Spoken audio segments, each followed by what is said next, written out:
a lot of people thought it was going to be. Yeah. All right, top 5 college coaches who, in my opinion, would succeed in the NFL. And this was kind of tough, Craig, because really I only had 3 that I know for sure would, and the last 2 I think would, just based on their styles. Number 5, Luke Fickell from Cincinnati. I think Luke Fickell could be, the way he coaches, the style, all that. I think Luke Fickell could be an NFL coach one day. I don't know if that's what he wants to do. And again, I don't know if that's what any of these people want to do, but I do definitely think that Luke Fickell's style would succeed as an NFL coach.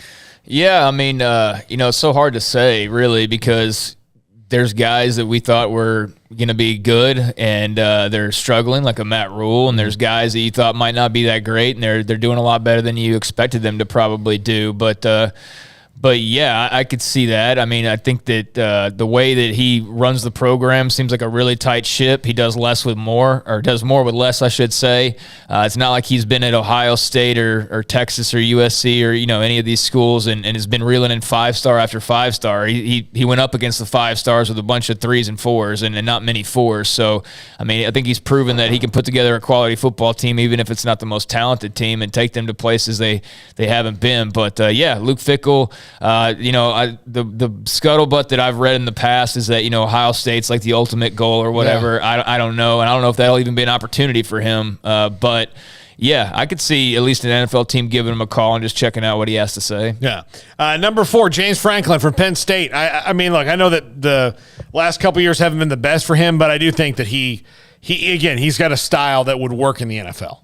Yeah, is he supposed to go to USC? Oh, wait. Yeah, that never came to fruition. Look, here's the thing. That's all they wanted forever at USC was James Franklin. And then all of a sudden, like, you got Lincoln Riley, and they're like, oh, we didn't know we actually wanted this. Didn't know we have options. Yeah, like that at least. Yeah. Not the Lincoln Riley option, I think, was a surprise. But, yeah, Franklin's a really good coach. I'm surprised, or I guess I wasn't totally surprised that he didn't go to L.A., but I'm kind of surprised just because of all the talk the last few years that he's still at Penn State. Yeah. I mean, I wouldn't move if I was him, but just because there's the constant rumor mill always seeming like it surrounds him. But it seems like that's been stamped out a little bit now. And yeah, he's a guy who seems to be well respected and liked by his players. There's one little hump they haven't been able to get over, but that's the same case for everybody not named like one of 4 schools. Ohio State, Clemson, Alabama, Georgia, basically. So yeah, James Franklin, I could see him being respected by NFL guys. It took Michigan 15 years to get over that hump, and they just now did it this year. Yeah. All right, speaking of Lincoln Riley, I was kind of surprised that his next move was another college.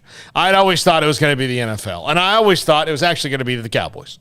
I thought Jerry loves a young, innovative coach and all that, but Lincoln Riley, the kind of offensive mind he is and the way he coaches quarterbacks very much translates to the NFL, and I do think that'll happen one day.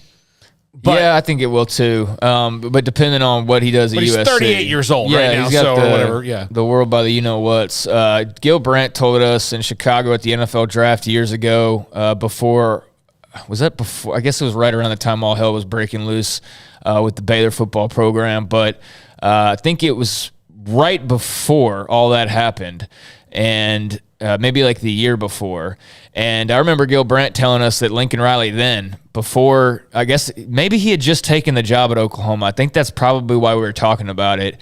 And he said back then that Lincoln Riley was a better offensive mind than Art Browse. And I was like, whoa, and that was heavy praise. And I knew a little bit about Lincoln, but obviously he would then become, this great head coach at Oklahoma and lead them to tons and tons of victories. So Gil was on to something. And that also made me start thinking about the fact that Gil was already eyeing him like that of what the NFL prospects were. And certainly there's been a lot of scuttlebutt with that too. And, some people thought he'd be the Browns head coach and, get Baker going or any other number of places. The Cowboys have been mentioned multiple times for Lincoln Riley. I think, he could eventually head that way. I think he's going to enjoy SoCal for the next few at least and see how he does there. But I would not be shocked at all in several years to see Lincoln Riley go to the pros. But if 3-4 years he gets them back in the CFP and maybe even wins a national title at USC, then he will be able to have any NFL job that he wants. Yeah, a la the last guy who was successful at that school. So yeah, I'm very curious. I mean, Oregon's the team you got to beat up there. We'll see how long it takes for Washington to get back, and there's some others that have been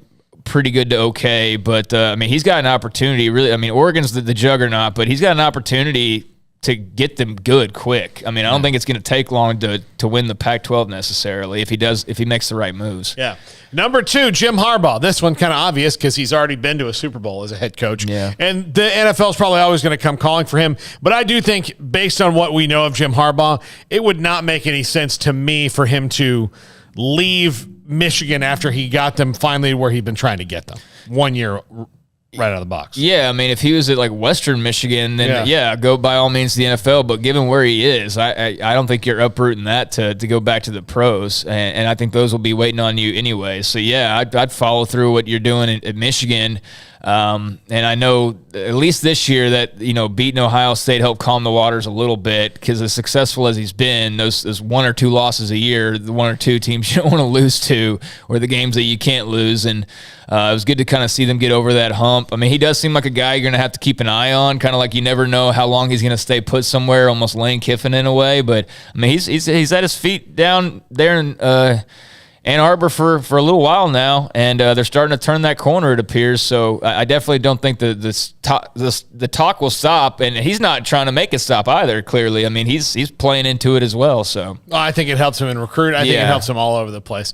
Number 1, Matt Campbell. And might be up for jobs this year. We don't know, and we'll see. But the NFL loves this guy. They really do.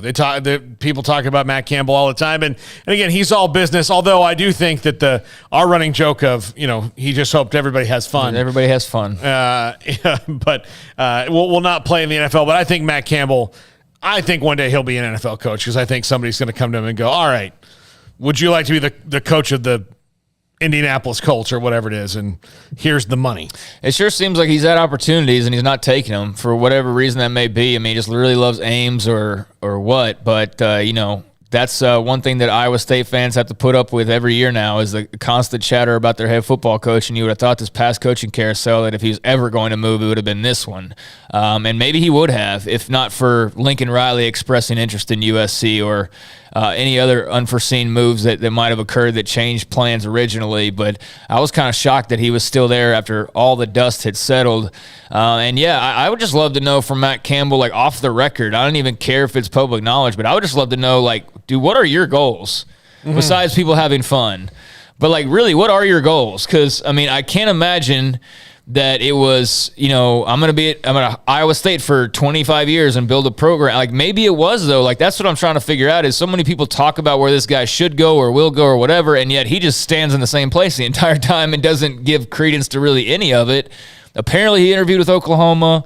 Apparently, there was the USC stuff, so maybe he was close to on his way out, or maybe the NFL's what finally lures him. But an interesting guy from just the standpoint of not really knowing what he wants ultimately. But I guess we have that question about a lot of coaches. Like, I don't know what Dave Aranda ultimately wants either. So, that's part of the deal. All right, that's going to do it for us. When we'll be back tomorrow. The premiere of Ode to Joy is tomorrow. If you're in Waco and like to attend that, taking information